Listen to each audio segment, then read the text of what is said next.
A thrilling and memorable movie death scene can help elevate a film from good to great.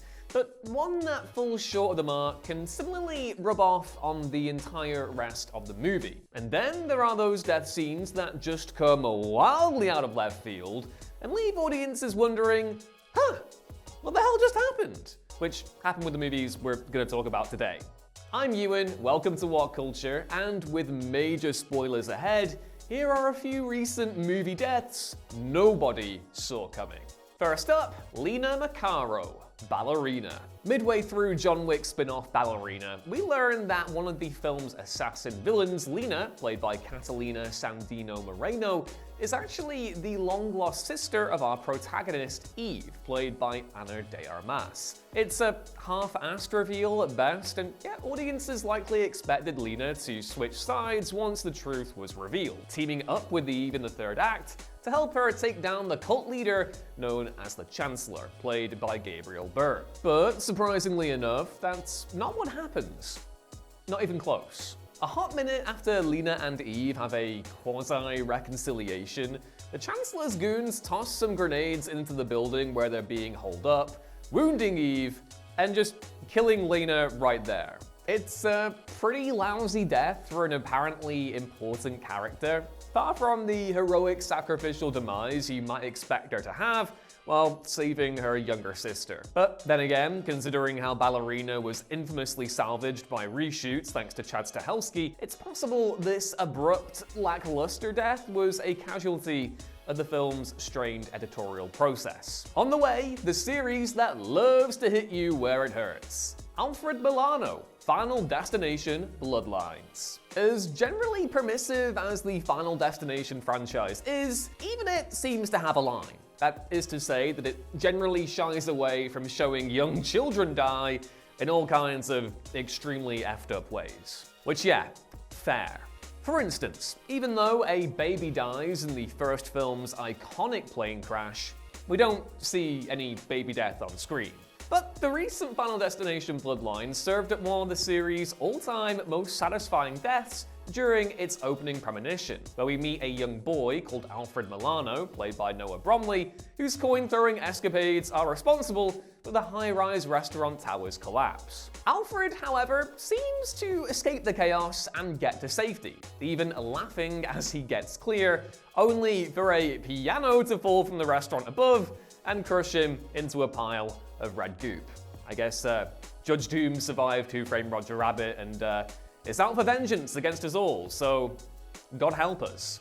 But yeah, the terrifying thought of Judge Doom being alive aside, it's hilariously shocking and extremely satisfying. Even if, of course, this is only a premonition, and in reality, Gabrielle Rose's iris prevents the disaster by taking the coin off Alfred. However, in the end credits, a newspaper report does reveal that Alfred later dies as an adult in a most fitting way, being killed by a piano-moving truck, which is like the most Looney Tunes death I can think of in a franchise already chock full of them.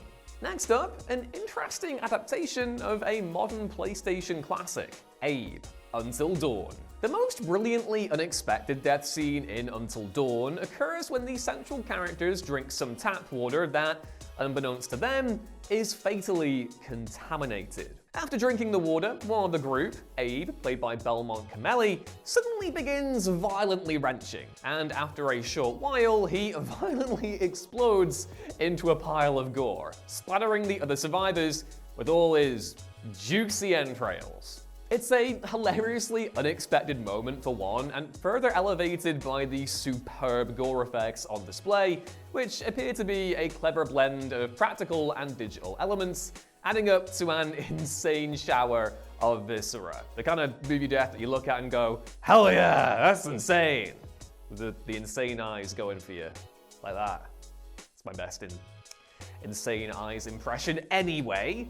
We then get to watch the rest of the group realize that they're also done for, each of them exploding one by one until they're all taken out and the time loop starts once again. Yeah, Until Dawn may be a fairly disappointing adaptation of the video game overall, but the death scenes are the easy highlight, and none proved quite so good as explosion via water. Oh, so we actually are killing people? President Gurkos, Superman. Considering that James Gunn's Superman is an incredibly wholesome superhero movie overall, few probably expected it to feature an edgy kill, the sort of which would feel more at home in Zack Snyder's Justice League. Near the end of the movie, the thoroughly detestable Baravian president Vasil Gurkos, played by Zlatko Buric, is attacked by Isabella Merced's Hawkgirl, who grabs him and flies out of a nearby window, dragging a terrified Gurkos into the sky. However, Gurkos soon enough berates Hawkgirl, saying that she won't kill him because she's, quote, too delicate and weak, like Superman.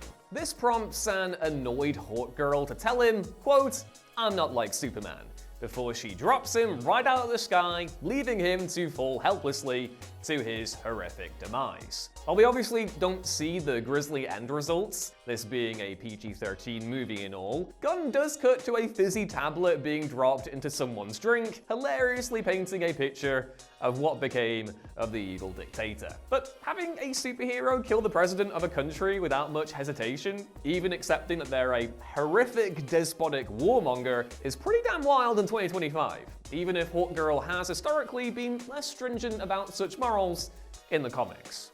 Next up, Osgood Perkins continues his horror hot streak. Ricky, the Monkey. Oz Perkins' The Monkey features a number of unhinged death scenes we just don't see coming. But the most insane of the lot has to be Ricky's death by hornets in the third act. After evil twin Bill, played by Theo James, makes his nephew Petey, played by Colin O'Brien, turn the cursed monkey's key, a swarm of hornets suddenly emerge from a large nest and fly towards Ricky, who is in the backseat of Hal's car, Hal also being played by Theo James. Because Ricky accidentally shot a hole through the car's windshield moments earlier, the swarm is able to enter the car, thousands of them flying directly into Ricky's mouth, while he and Hal are helpless to do anything about it. Ricky naturally does not last long before perishing, but it gets even worse. Once the job is done, the hornets start making their exit from Ricky's mouth, poking holes in his face with their stingers, the force eventually causing his lower jaw to fall apart, and oh my god, it's so deliciously good. Because hornets apparently aren't terrifying enough in real life, Perkins just had to go and make them just a little bit worse. Just one of the many grin-inducing deaths in the film, which is also a brilliant meditation on death and withdrawal that you should really go and watch if you haven't already. Next up, Uncle Nubar Corda, The Phoenician Scheme. Of all the movies you might expect to see someone blow themselves up with a grenade, one directed by Wes Anderson probably isn't it. And yet, his latest film, The Phoenician Scheme, actually climaxes with protagonist Zazar Corda, played by Benicio del Toro, throwing a poison gas capsule at his half-brother, Uncle Nubar Corda, played by Benedict Cumberbatch. But that doesn't quite finish the job. Who knows? An inexplicably still alive Nubar then reappears in front of Zazar atop a miniature model of the Corda Dam, holding a grenade. He then removes the pin and waits for nature to take its course, the explosion immediately blowing him to smithereens and destroying the model dam, releasing a torrent of water. Though the explosion is more comical than brutal in nature, given that it doesn't show even a scrap of gore, it's still wildly unexpected territory for a Wes Anderson movie overall. Considering the many grenade-related gags throughout the film, though, it does feel like a fitting payoff and a worthy end for old Uncle Corda.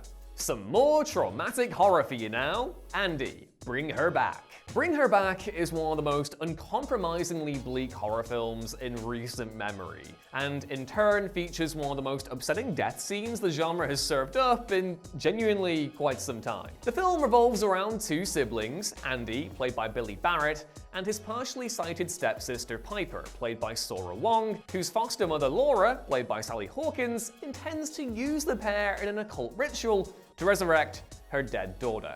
I mean, we've all been there, right? Things don't go according to plan though, and when Andy summons social worker Wendy, played by Sally Ann Upton, to the house, Laura then runs them both over with her car. Wendy is killed instantly, but a gravely wounded Andy, well, he survives, and that's bad news for him, And bad news for our eyeballs, because what happens next is, not fun. In an excruciatingly drawn-out scene, Laura shoves Andy's face into a puddle and holds it there until he dies. Watching him helplessly struggle in a single unbroken take before finally perishing is deeply uncomfortable viewing. Considering everything he's been through too, it's overpoweringly sad. And to make matters even worse, Laura doesn't even get a satisfyingly brutal death in recompense in the ending.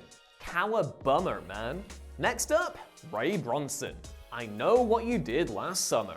Original I Know What You Did Last Summer, really fun 90s vibes. New I Know What You Did Last Summer, well, not very good, but let's get into it anyway. But despite the overall quality of this recent legacy sequel horror prequel thing, at least the third act was terrible in a bonkers way, which if you're gonna be bad, at least be silly about it. We eventually find out that Stevie, played by Sarah Pidgeon, isn't the only hook-wielding killer terrorizing Southport. Legacy character Ray Bronson, played by the beloved Freddie Prinze Jr., has been helping her all along, because yeah, his motive is that he's mad that Southport has basically erased the original killings from its history as part of a wider gentrification initiative, despite all the trauma it caused him, so he decides to be the killer.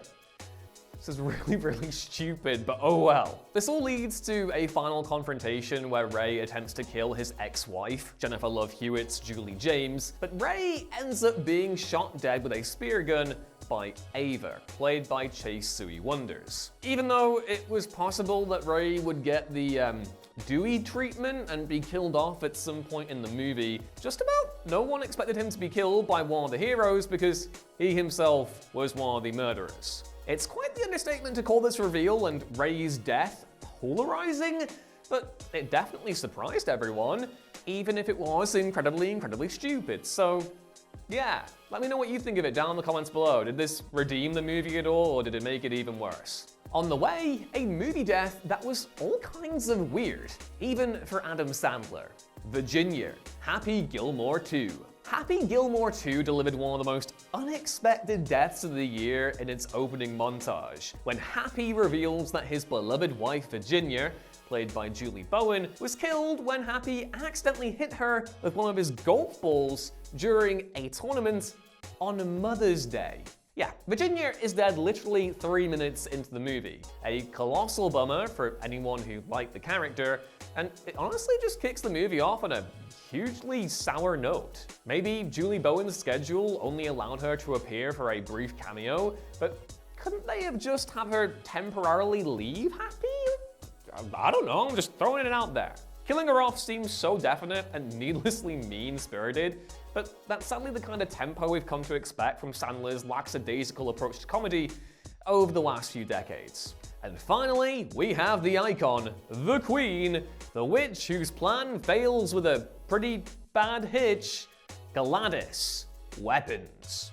While it was reasonable to assume that Weapons' terrifying witch antagonist Gladys, played by an incredible Amy Madigan, would die at the end, did anyone see it happening like this? Gladys is the aunt of Alex, played by Carrie Christopher, the only child from Justine's class who didn't disappear, and who cast a spell to draw Alex's classmates to his house, where she can feed off their life force. Following a darkly hilarious sequence where the children make a determined beeline towards a terrifying Gladys, they take her to the ground and rip her apart like a discarded Stretch Armstrong, in turn freeing all of her victims from her control. Yeah, however you expected Weapons to end, a witch being torn asunder by a gang of weaponized children in broad daylight, probably wasn't it, right? Either way, what a movie. Loved Gladys, she was horrifying, but I loved her. And this was a brilliant way to go out. And yeah, that was our list. Which movie deaths left you the most surprised? Let us know down in the comments below, and if you're looking for something with a similar vibe, why not check out 10 insane moments cut from recent movies? Either way, thanks for watching. I've been Ewan, this was What Culture, and I'll hopefully catch you next time. Bye!